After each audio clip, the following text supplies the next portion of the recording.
How do I think the pyramids were built? To be honest, I have no answer to that question.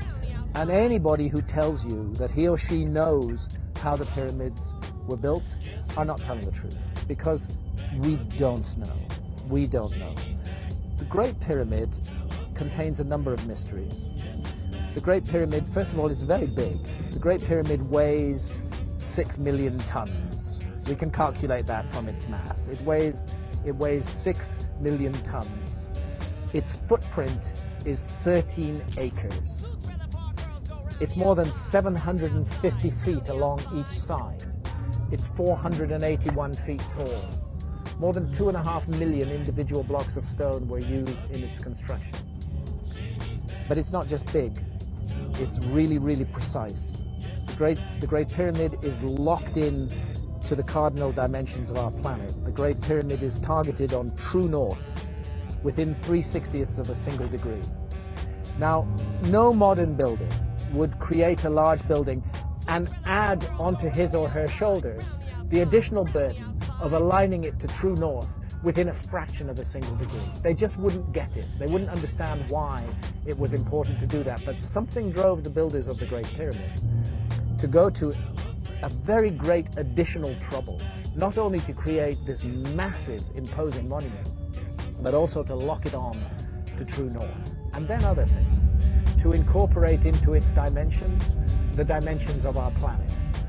I don't want to get too numerical or possibly even boring here, but if you take the height of the Great Pyramid and multiply it by 43,200, you get the polar radius of the Earth. And if you measure the base perimeter of the Great Pyramid accurately and multiply that measurement by 43,200, you get the equatorial circumference of the Earth.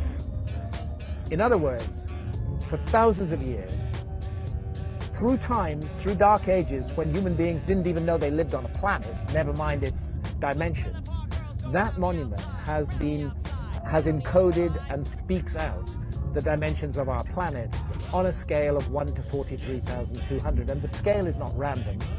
The number 43,200 is derived from a key motion of the Earth, which is called the precession of the Earth's axis. The Earth wobbles on its axis very slowly at the rate of 1 degree every 72 years. And 43,200 is a multiple of 72. In fact, I think it's 600 times 72, but I need to double check that. But it's a multiple of 72. Check it out. So they've given us the dimensions of our planet on a scale defined by the planet itself. And that's an incredibly clever thing to do. How on earth did they do it? Where did that knowledge come from? This is why I'm forced to consider the possibility of a lost civilization in the human story. This is a work of almost, but not quite, space-age precision. It contains errors, but they are human errors for sure, but they're very tiny. The great precision, great skill, great craft. Some people will say to you, oh, the Great Pyramid was built by slaves. That is utter bullshit. No slaves were ever involved in the construction of the Great Pyramid. As far as I know, there were no slaves in Old Kingdom Egypt whatsoever. The Great Pyramid, I've climbed it 5 times. I've been in every known chamber in the Great Pyramid. It is a work of stunning artistic achievement.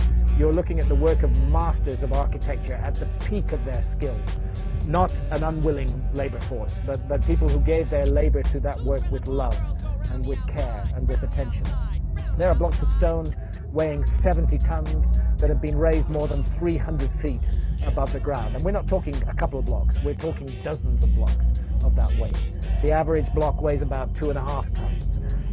It's the moving of those huge blocks of stone, their arrangement into a high precision monument, and the achievement of actually doing it, because you know, if you make a small mistake at the base, by the time you get to the summit of your 481-foot high pyramid, you don't have a pyramid, you have a corkscrew. You know?